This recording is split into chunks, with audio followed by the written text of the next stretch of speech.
بسم اللہ الرحمن الرحیم نحمدہ ونصلی ونسلم علی رسولہ الکریم۔ تمام دیکھنے اور سننے والوں کو السلام علیکم ورحمۃ اللہ وبرکاتہ۔ اللہ کا شکر ہے، میری معلومات کے مطابق تو پورے ملک میں عاشورہ محرم الحرام خیر و عافیت سے گزر گیا۔ خداوند قدوس اس امن کو، اس پیار و محبت کو قائم رکھے اور ہر قسم کے شر سے، فتنے سے، دہشت گردی سے پاکستان کو محفوظ فرمائے۔ 18 جون کو ہمارے army chief field marshal Asim Munir صاحب، حافظ سید عاصم منیر صاحب ٹرمپ صاحب سے ملاقات کر رہے تھے اور 5-6 دن وہاں انتظار کرتے رہے، پھر ان کو ملاقات کا شرف بخشا گیا۔ جب وہ واپس آئے تو یہاں کچھ افواہیں اس وقت کی گردش کر رہی ہیں، کوئی باقاعدہ بیان نہیں دیا گیا تاکہ یہ غلط فہمیاں اور شکوک و شبہات دور ہو جائیں۔ ان کے بہت قریبی اور نون لیگ کے بہت قریبی صحافی نجم سیٹھی صاحب نے کہا ہے کہ اسرائیل کو تسلیم کرنے کا فیصلہ ہو چکا ہے اور یہ اپنے وقت پہ اس کا اعلان کیا جائے گا۔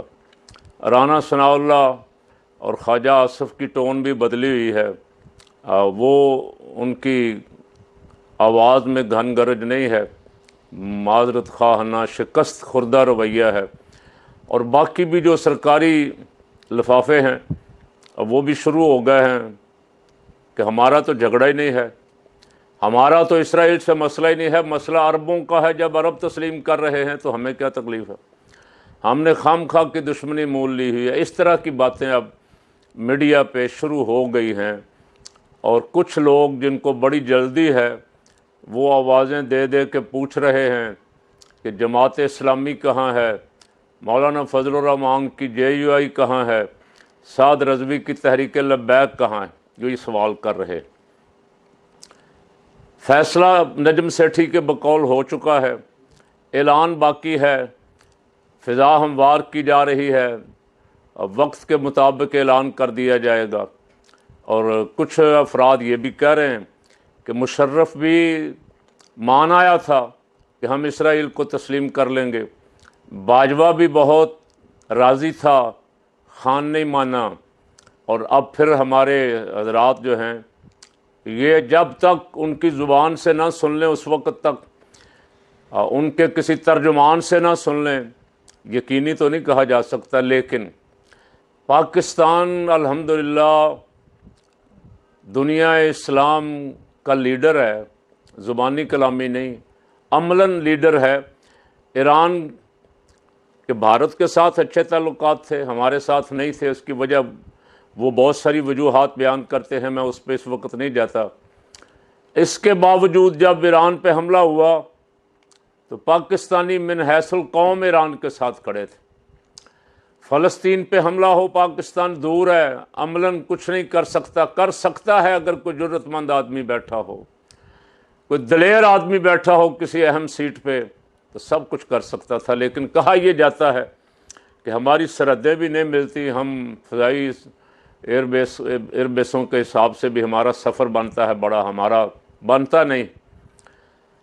ہم 50، 60، 70 ہزار فلسطینیوں کو شہید ہوتے ہوئے بھی دیکھ رہے ہیں، عوام کا غم و غصہ بھی دیکھ رہے ہیں، عوام کی اسرائیل کے خلاف نفرت بھی دیکھ رہے ہیں، صرف پاکستانی عوام کی نہیں، عرب عوام کی بھی، ترکی، ایران اور جتنے بھی اسلامی ممالک ہیں، نہیں آگے چلیں، غیر اسلامی ممالک بھی جنہیں ہم کہتے ہیں وہاں کے عوام میں بھی نفرت ہے کہ چھوٹے چھوٹے بچوں کو قتل کیا جا رہا ہے، ناحق خون بہایا جا رہا ہے، امدادی کارکنوں کو ذبح کیا جا رہا ہے، امداد نہیں پہنچنے دی جا رہی۔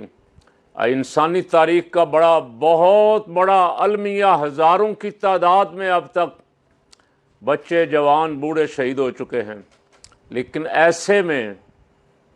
ایسے حالات میں اسرائیل کو تسلیم کرنے کی باتیں کرنا، اسرائیل کو تسلیم کرنے کا ماحول بنانا، اسرائیل کو تسلیم کرنے کے لیے ذہن سازی کرنا، اور یہ پتہ پھینک تماشا دیکھ والا حساب کرنا، اس سے زیادہ شرمناک اور کام کوئی نہیں ہو سکتا۔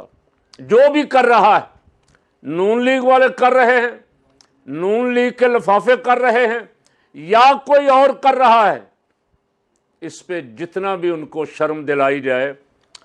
اور میں تو حیران ہوا ہوں یہ سن کے بھی کہ دینی جماعتیں غزہ کے لیے بھی نہیں نکلیں۔ ہاں، یہ سن کے حیران ہوا ہوں کہ دینی جماعتوں کو کہا گیا کہ آپ تھوڑا بہت احتجاج کر لیں غزہ کے لیے تاکہ لوگوں کا غصہ ٹھنڈا ہو جائے، تو ایک آدھی جماعت کو 2-3 جلوس نکالنے دیے گئے، اور کو 2-4 دینی تنظیموں کو اجازت دے دی گی کر لیں بھائی۔ اب وہ سارے خاموش کیوں ہیں؟ قوم اور ہمارے جیسے دینی کارکن سب ان کی طرف دیکھتے ہیں کہ یہ جو کسی صورت بھی صہیونیت، سامراجیت کو برداشت نہیں کرتے، یہ کیوں خاموش بیٹھے ہوئے؟ میں بھی سوال کر رہا ہوں ایک کارکن کے طور پہ، لبیک والوں سے بھی کر رہا ہوں، جماعت اسلامی سے بھی، فضل الرحمان سے بھی، اور ڈاکٹر زبیر سے بھی۔ یہ تقریروں میں تو فلسطین کے حامی ہیں سارے، تقریروں میں تو یہ غزہ کی بات کرتے ہیں۔ ان کو مؤدبانہ درخواست کرتا ہوں کہ یہ آل پارٹیز کانفرنس بلائیں اور مل بیٹھ کے تمام دینی جماعتیں اپنے مسل کی اختلافات بھلا کے اسرائیل نامنظور تحریک کے لیے نکلیں۔ پاکستان کے عوام کسی صورت بھی اسرائیل کو تسلیم نہیں کر سکتے۔ یہ جو ہوس اقتدار میں اندھے ہوئے پڑے ہیں نا، شہباز شریف تو 2 سال ہونے کو ہے موج میلہ کر رہا ہے، پہلے بھی 1.5 سال مل گیا نگران حکومت کے بعد، جب پی ڈی ایم کی حکومت بنی، پھر الیکشن کے بعد بھی اسے اب تقریباً 1.5 سال ہونے کو ہے، اور بلاول لائن میں لگا ہوا۔ بلاول اور مریم کی دوڑ ہے کہ کون شاہ کا زیادہ قرب حاصل کرتا ہے اور کون آئندہ کا وزیر اعظم بنتا ہے۔ اور بلاول تو ساری اس اخلاقی، سیاسی، جمہوری قدریں بھول گیا۔ اس نے تو الجزیرہ کو انٹرویو دیتے ہوئے کہا کہ اگر انڈیا ہمارے ساتھ معاملات طے کرے تو ہم حافظ سعید اور مسعود اظہر دینے کے لیے تیار ہیں، انڈیا کی شرائط ماننے کے لیے تیار ہیں۔ وہ کہاں گئے جو کہتے تھے ہمارا پانی بند کیا تو ہم سانس بند کر دیں گے؟ پانی ہمارا بند ہے، تجارت کھلی ہوئی ہے، اور آپ کے اپنے ہی خبر دے رہے ہیں کہ کروڑوں کی تجارت ہو رہی۔ اس پہ مجھے اور حیرانگی ہے کہ ابھی تک مرکزی مسلم لیگ والے بھی کیوں خاموش ہیں؟ ہمارے بھائی، ہمارے دوست ہیں، ان کی طرف سے کوئی ری ایکشن نہیں آیا۔ بلاول ٹھیکیدار ہے پاکستان کا کہ بلاول ایک پاکستانی کو پکڑ کے انڈیا کے حوالے کر دے گا؟ بلاول کی اماں کے جہیز میں آیا پاکستان، اسے جواب دینا چاہیے تھا آپ کو۔ آپ کس بات کا انتظار کر رہے؟ کیا اس وقت کا انتظار کر رہے ہیں کہ پانی سر سے گزر جائے پھر ہم مذمت کریں گے، ہم احتجاج کریں گے؟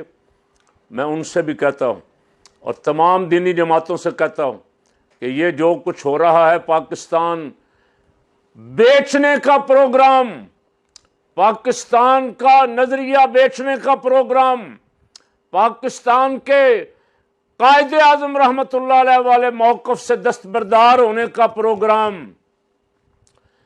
پی ٹی آئی والی لیڈرشپ نے اپنی جماعت کا بیڑا غرق کر دیا، اپنے آپس میں لڑ کے جو منزل بہت قریب نظر آتی تھی، جو لگتا تھا کہ 6 مہینے بھی حکومت نہیں نکال سکے گی، آپس کی لڑائیوں کی وجہ سے اسے 2 سال دے دیے۔ خان علانیہ کہہ چکا ہے ایبسلوٹلی نوٹ، خان اسرائیل کو تسلیم کرنے کی نہ کر چکا باجوے کے ساتھ کہ کسی صورت میں اسرائیل کو تسلیم نہیں کریں گے۔ پی ٹی آئی والے کیا کر رہے ہیں؟ کیوں خاموش ہیں؟ میدان میں کیوں نہیں نکلتے؟ یہ سوال کرنے والوں سے کہہ رہا ہوں، کسی ایک سے سوال نہ کریں، سب سے کریں۔ جتنے کو دینی جماعتوں والے پاکستانی ہیں اتنے کو آپ بھی پاکستانی